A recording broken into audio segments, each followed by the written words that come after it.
Hi guys, my name is Taryn and I am the owner and designer behind the brand TKC. I am going to talk about India. This is why I would not recommend starting your business and getting the sewing done in India. And it hurts me to say that because I love India and I love meeting the people there and seeing all the artisans work. But I do Indian fusion clothes, so it's not a typical lehenga, it's not a suit, it's not saris. So teaching them how to make a corset or shorts or pants ended up being a struggle. When I started years ago, I started with the Piara bomber jacket, which worked out so great. They were able to do it. It was immaculate sewing. I didn't have to fix a thing.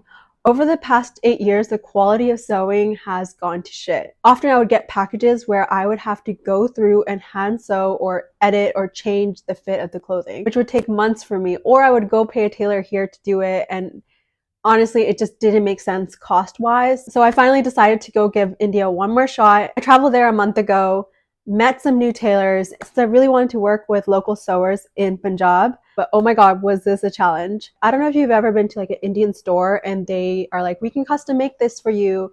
This is a timeline. We'll have it to you in no problem. And you already know the standard rule is to give them like a month in advance notice. Like you're not going to give your actual wedding date. You're going to give them like 2 months in advance, so you make sure you get it because you already know like they won't deliver it on time, which is already messed up enough. But try doing that for an entire collection. But every single sewer that I met literally would tell me it would be done by this date and ask for one more week. Not even ask, like I would have to go up to their house and they would be like, oh yeah, we're not done, haha, come back.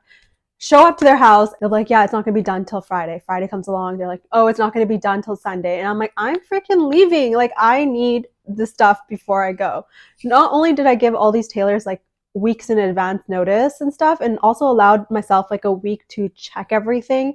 Because I know like I'm working with new tailors. I don't know if their sewing is gonna be up to par to what I like for my brand. And I am such a perfectionist that every single detail like I look at to the T. And that's not how they work there. They are very much overpromise and underdeliver, which was so heartbreaking because I really, really, really wanted to keep production in India. I arrived in India, we spent 2 weeks just looking for tailors, looking for fabrics, looking for textile manufacturers.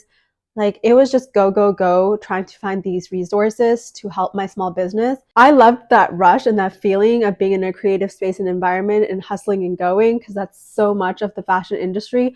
But I also know that's not sustainable for my brand. If you ever go to Rank Bazaar in Jalandhar, the whole bazaar is wholesalers. So you will find so many textiles and that there's like abundance of textiles. And I got textiles from all the stores, and I would highly recommend to keep walking in Rank Bazaar and go further in because there's so many good stores if you just keep going. And it's kind of like finding hidden treasures. In terms of fabric, you won't have a problem with finding fabric. In terms of tailors, it really depends on what you're looking for. Because I wanted to produce multiple pieces of different sizes, I was trying to look for someone that had a team already set up and established that could possibly just work on a sketch. Like I could give them a sketch and they could just get things done. After 2 weeks, I was sitting on like a pile of fabric and I finally found a tailor, and this tailor promised me the world. Like she was selling me this image of how great she is and how much she can do and how she'll accomplish everything on the timeline that I gave her. And I told her, for me, like open honesty and communication is very important if we want to continue to work together, because my ultimate goal is to be able to send you a sketch from Canada and have you make it without me being here. And she's like, don't worry, Didi, I got you. Like gave her 2 days to get the first sample done. And she butchered the sample. Like it was nothing what I asked for.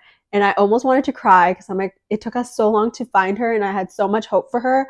And this was nothing what I asked for. But she was so reassuring. She's like, don't worry, we'll fix it. I got what you're saying now. I understand. And mind you, this entire time in this entire process, she's recording everything in her book, as am I on my book. So we're recording everything and she had all the details, but somehow she still messed up. She had a sketch. She had me there to call and I could have come easily. She was like 5 or 8 minutes away from our house. I could have come easily and explained everything to her, but she did not ask. So I was like, you know what? Okay, I'll give you another shot. Gave her another shot. She said, okay, the samples will be ready on Wednesday. I'm like, okay, Wednesday comes along. I message her. I'm like, hey, me and my mom are on our way. See you soon. She reads the message. My mom and I are on the way. We get to her studio. Her staff looks at us and it's like, oh, she didn't tell you? She's not in today. she's sick. I was like, what? Basically, she made us come there at like 3 p.m. too, which was like middle of the day. So we didn't get to go do anything else. Like if we wanted to go to Singapore or if we wanted to go to Fuguara, we weren't able to do that because that day was dedicated to go seeing her. So she didn't let us know that she was sick. And her staff was just like, yeah, there's nothing to show because she told us to stop working on your pieces to get another person's items out of the door. I talked to you guys and you guys already knew the steps to do next. Why did you guys stop? And they're like, well, she's the boss and we had to stop. At this point, I'm frustrated because of the lack of communication and the disrespect of the time. I ended up going on the phone with her and saying, hey, I don't really have time. I have 3 weeks left in India. I need to get all my stuff and find another tailor. So I'm going to take all the samples. I'm going to take all the fabric and leave. And she's like, please give me another shot. Like, I'll make it up to you. We have a family emergency. I'm in the emergency room right now. Like, I'm so sorry. I can't pick up your calls. I couldn't respond, blah, blah, blah. I am very empathetic and I have a lot of sympathy. Like, you know what?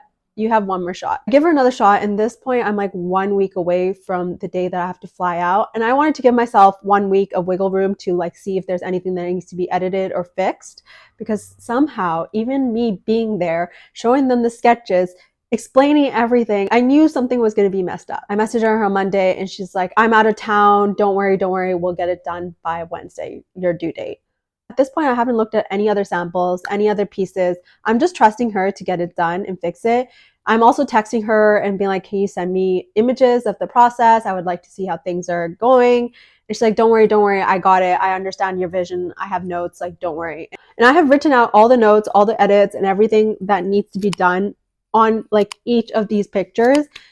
And still, she fucked up. So Wednesday comes along. Of course she's not ready. Of course it's not done. So I gave her until Friday. Friday, nothing was done. At this point, I'm leaving Sunday, but I told her I'm leaving Saturday. It has to be in my hands by Sunday. We go to her studio. They're still sewing. They're still sewing pieces. And me and my mom are just like, fuck. And I see the pieces. She messed up a lot of them. And I couldn't say anything because at this point, I'm going on a flight the next day. I'm already stressed from everything else. So I'm just like, you know what? Just give me what you have. Here's the cash. Thank you. Bye. When I came to Vancouver and examined all the pieces, looked like this.